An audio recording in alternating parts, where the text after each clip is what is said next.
In 1845, two British ships slipped into the icy waters of Canada's northern archipelago, chasing the elusive Northwest Passage. At the entrance of a wide channel, they briefly crossed paths with two whaling vessels, which waved them goodbye, never to see them again. For over a century, their fate remained a puzzle. But slowly, decades later, researchers uncovered the horrifying truth. This was the Franklin expedition. Viewer discretion is advised. Life in the mid-1800s was like stepping into a new world. Technology, trade, and exploration were reshaping everything. The Napoleonic Wars were over, the Industrial Revolution powered forward, and for the first time, humans could almost chart the entire globe. But one prize remained elusive: the Northwest Passage. Britain, eager to expand its empire and trade routes, was determined to find a shortcut through North America's icy north. Without a canal through the Americas, ships faced a long detour around South America or a treacherous voyage around the globe.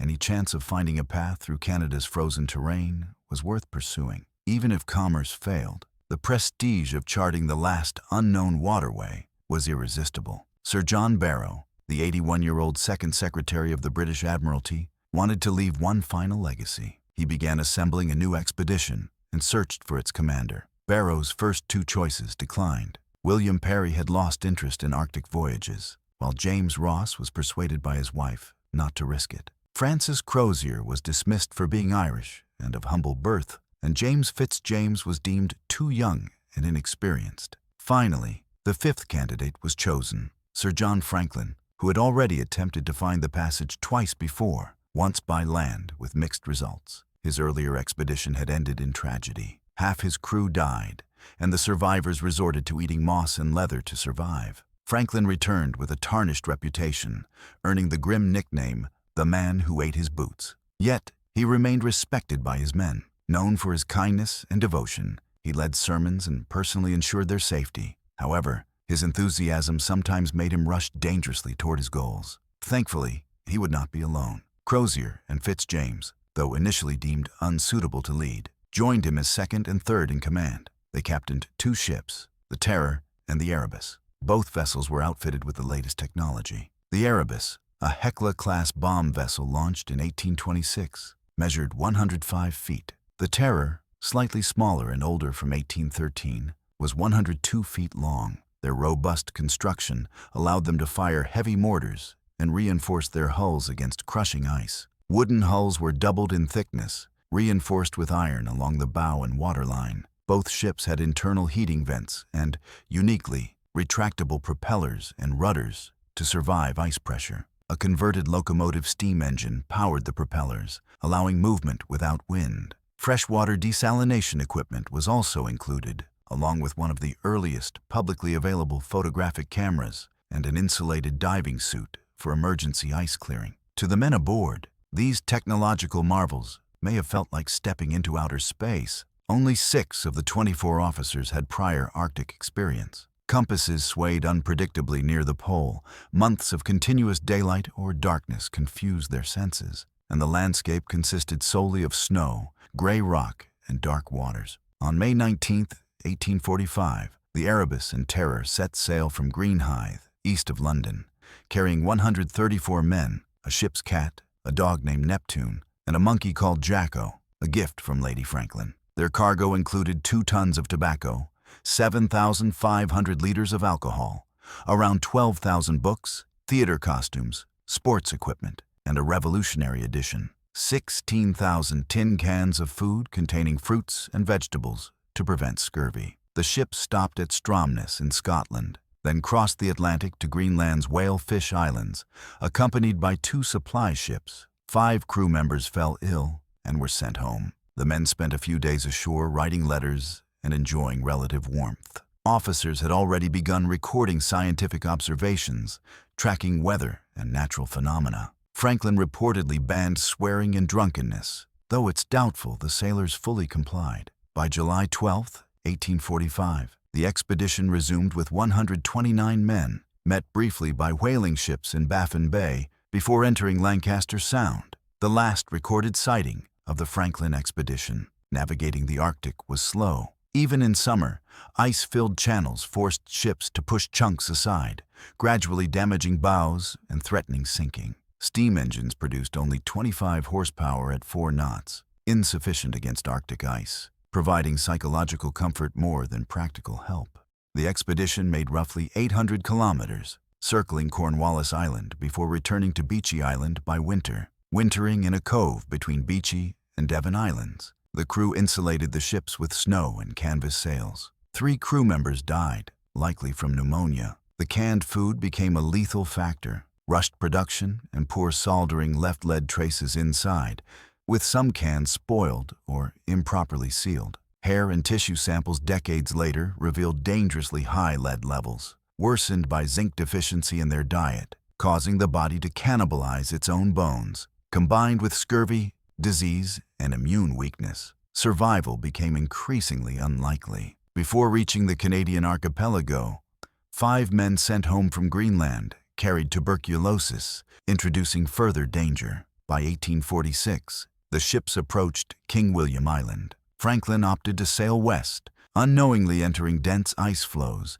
and becoming trapped on September 12, 1846, for the winter of 1846 to 1847. Back in England, Lady Franklin grew concerned. After months of delay, she demanded the Admiralty initiate a search, enlisting public figures like Charles Dickens. Meanwhile, the crew endured improper rations. Canned fruit lost vitamin C, leaving scurvy rampant. In May 1847, 8 men delivered letters on King William Island, leaving coordinates and messages stating, "All well," their last communication. Record-low summer temperatures trapped the ships through 1847. The Terror began listing heavily, prompting consolidation of men and resources onto the Erebus. On June 11, 1847, Franklin died. Botulism, scurvy, lead poisoning, and disease ravaged the crew. The Arctic environment, dangerous wildlife, and harsh ice added to the peril. By winter 1847 to 1848,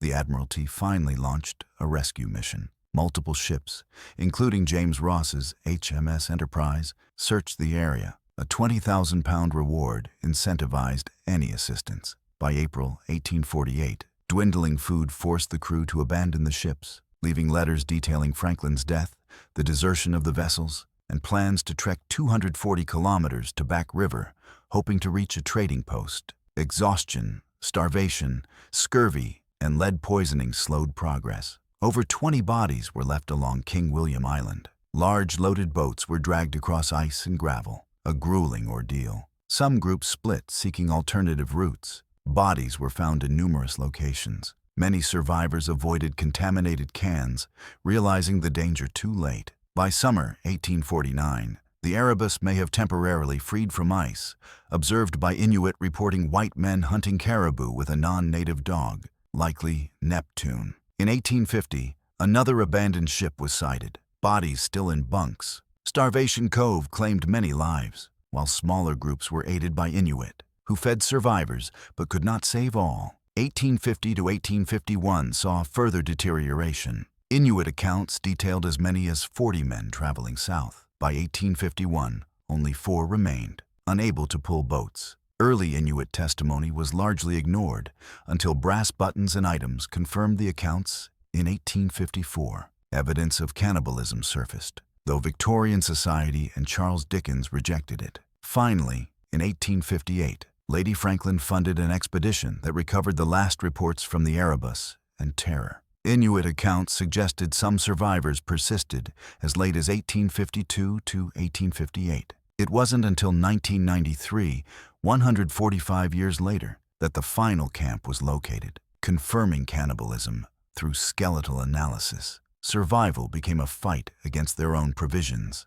Only fragments of the crew were ever found. In 2014, the Erebus wreck was discovered at Crampton Bay, as Inuit had indicated. 2 years later, the Terror was found in Terror Bay, named long before its discovery. Archaeological expeditions were planned for 2020 but delayed. Limited work resumed in May 2022, promising future revelations. The Franklin expedition remains a chilling testament to human ambition, the unforgiving Arctic, and the price of exploration. Even the bravest explorers can be undone by the ice. only fragments of Franklin's men were ever recovered. In 2014, explorers located the Erebus wreck in Crampton Bay, exactly where Inuit storytellers had long claimed it rested. 2 years later, the Terror was found in what is now called Terror Bay, a name that reverberated with irony given the ship's fate. Researchers descended into dark, icy compartments using remote submersibles, uncovering cabins frozen in time,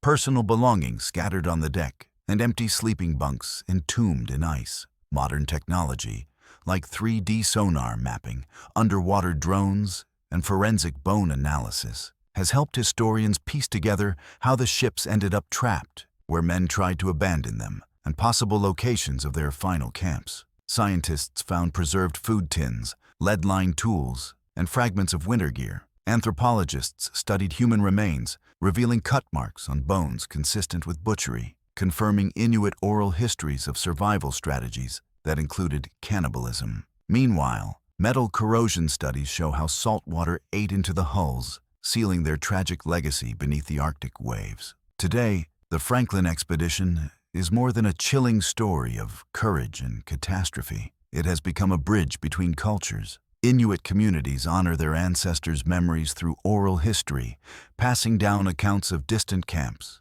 lost men, and interactions with rescue teams. Archaeologists collaborate with indigenous experts to ensure that investigations respect traditional knowledge and the sacredness of the sites. The legacy of Franklin's voyage now influences Arctic heritage preservation, climate research, and our understanding of human endurance in extreme environments.